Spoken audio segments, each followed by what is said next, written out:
नमस्कार दोस्तों। जैसा कि हम हिमाचल प्रदेश के जो जिले हैं उनका एक सीरीज जो है वो कंप्लीट कर रहे हैं, जिसमें हमने पहले जो डिस्ट्रिक्ट कर लिए हैं उनके बाद जो डिस्ट्रिक्ट आता है वो आता है लाहौल स्पीति। अब लाहौल स्पीति का एक भाग जो है वो हम कर चुके हैं और लाहौल स्पीति का आज हम करेंगे भाग 2। लाहौल स्पीति भाग 2 आज हम करेंगे। अब लाहौल स्पीति में अगर हम सबसे पहले करेंगे तो करेंगे कि लाहौल जो है इसको किन दूसरे नामों से जाना जाता है। तो लाहौल को जो है वो गारजा के नाम से भी जाना जाता है और सवांगला के नाम से भी जाना जाता है। बहुत इंपॉर्टेंट क्वेश्चन है ये कि लाहौल के अन्य नाम क्या हैं। एक लाहौल का नाम है गारजा और दूसरा है सवांगला। ठीक है जी। अब उसके बाद है हमारे पास ये हमें जो है पता होना चाहिए कि लाहौल जो है इसके नाम की उत्पत्ति कहां से हुई है।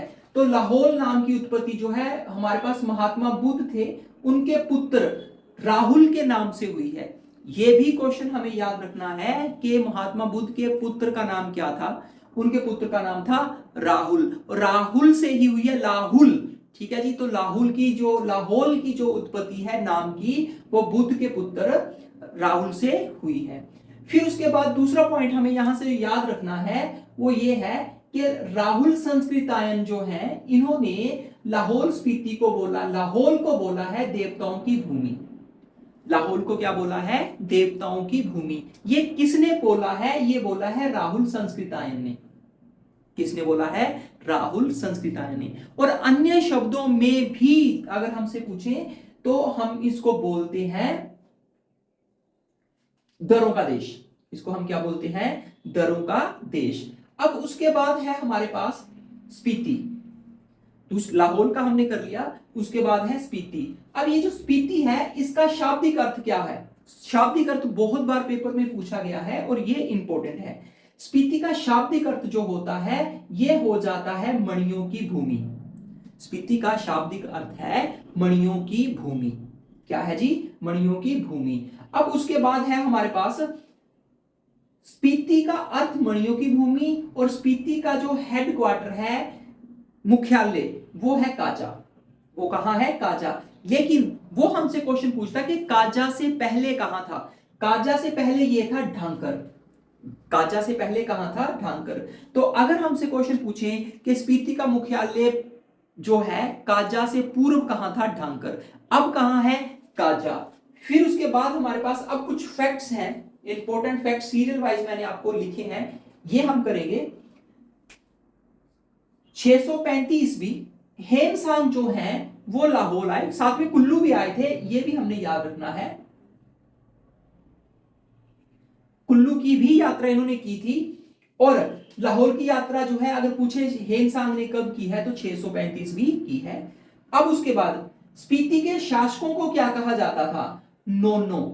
अगर हमसे पूछेंगे स्पीति के शासकों को क्या कहा जाता था तो कहा जाता था नोनो। अब उसके बाद है हमारे पास नेक्स्ट जो इंपॉर्टेंट फैक्ट है वो है कि लाहौल कश्मीर का भाग था कब, ये पूछते हैं। 8वीं सदी में, जब 8th सेंचुरी थी तब लाहौल जो है वो कश्मीर का भाग हुआ करता था। ठीक है जी। इसीलिए हम अगर थोड़ा सा पीछे जाएंगे, हम पढ़ेंगे तो देखेंगे कि जो कश्मीरी कला शैली है वो हिमाचल में आई, फिर नूरपुर में फैली, चंबा में फैली, कांगड़ा में फैली। ठीक है जी। तो उसका कारण यही था कि हिमाचल का संबंध जो है वो कश्मीर के साथ पहले रहा है, ये कश्मीर के अधीन रहा है।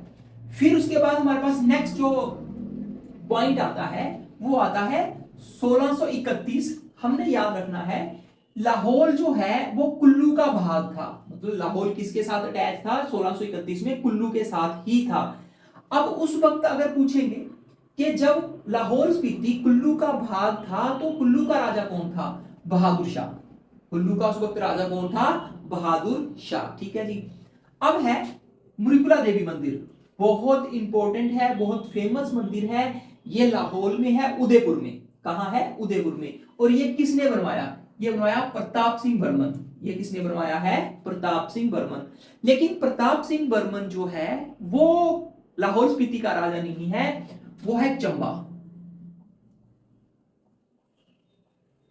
चंबा का राजा।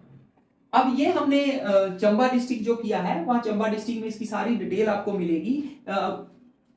अकबर का समकालीन था, ये किसका समकालीन था? अकबर का समकालीन था। फिर उसके बाद आया हमारे पास 1681। 1681 में मंगोलों ने लाहौर पर आक्रमण किया। ये भी हमसे पूछा जाता है कि मंगोलों ने कब आक्रमण किया था? 1681 में। ठीक है जी। फिर नेक्स्ट जो है गोंदला किला, ये बहुत ही इंपॉर्टेंट है, ये हमने याद रखना है। गोंदला किला, गोंदला किला किसने बनाया था? गोंदला किला जो है ये बनवाया मान सिंह ने। पहली बात तो सीधा सीधा क्वेश्चन ऐसे पूछते हैं गोंदला किला कहां है, तो हमारा आंसर होगा लाहौल स्पीति। फिर क्वेश्चन होता है गोंदला किला किसने बनाया था, तो ये बनवाया था मान सिंह ने। किसने बनवाया था? मान सिंह ने। फिर हमसे पूछा जा सकता है कि गोंदला किला मान सिंह ने बनवाया था, मान सिंह कहां का राजा था? तो मान सिंह जो है वो कुल्लू का राजा था। देखिए आपको जो एग्जामिनर है वो क्वेश्चन को किसी भी तरीके से लपेट के पूछ सकता है, आपने कंफ्यूज नहीं होना है। इसीलिए चीजें जो है वो समझनी है, उनको याद करना है, समझ के रट्टा नहीं मारना है।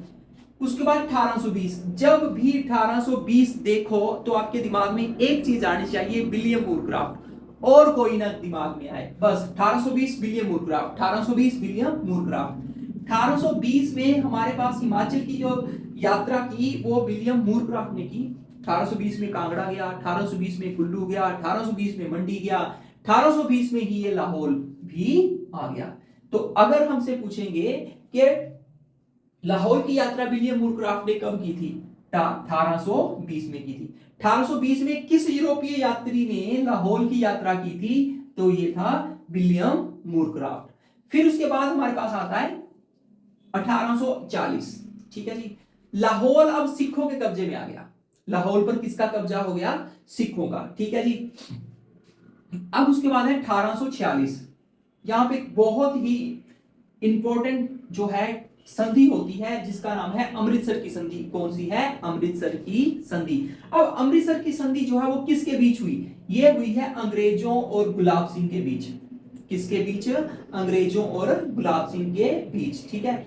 फिर उसके बाद है 1941। लाहौल स्पीति को अब बना दिया गया उप तहसील। लाहौल स्पीति को अब क्या बना दिया गया? उप तहसील बना दिया गया। और इसका जो मुख्यालय बना वो बना केलांग। इसका जो मुख्यालय बना वो क्या बना? केलांग बना। फिर उसके बाद 1960 पंजाब सरकार ने लाहौल स्पीति को जिला बनाया।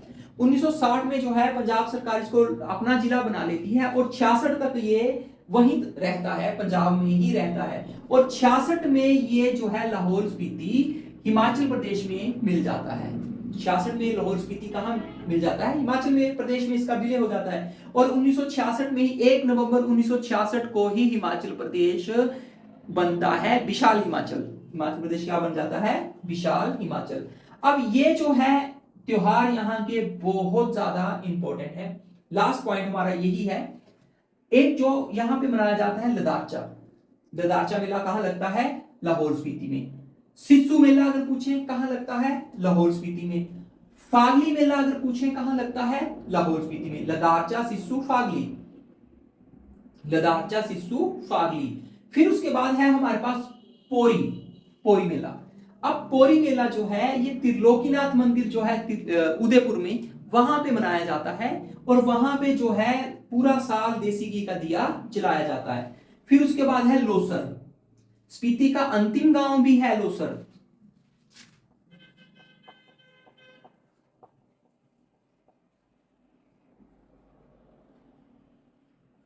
अंतिम गांव भी है स्पीति का। और ये हमारे पास लोसर जो है ये एक मेला भी है जो नव वर्ष का मेला है, नए साल का मेला है। इसे जो है लाहौल स्पीति में मनाया जाता है। तो दोस्तों ये थी हमारी आज की लाहौल स्पीति पर एक वीडियो, भाग 2 लाहौल स्पीति। जो मैंने आपको जितने भी इंपॉर्टेंट फैक्ट्स हैं ये आप कर लेंगे तो आपका पेपर जो है वो यहां से कंप्लीट हो सकता है। आई होप कि यहां से क्वेश्चन आपको आएंगे। इसको आप पढ़िए, चैनल को सब्सक्राइब करिए, शेयर करिए। धन्यवाद।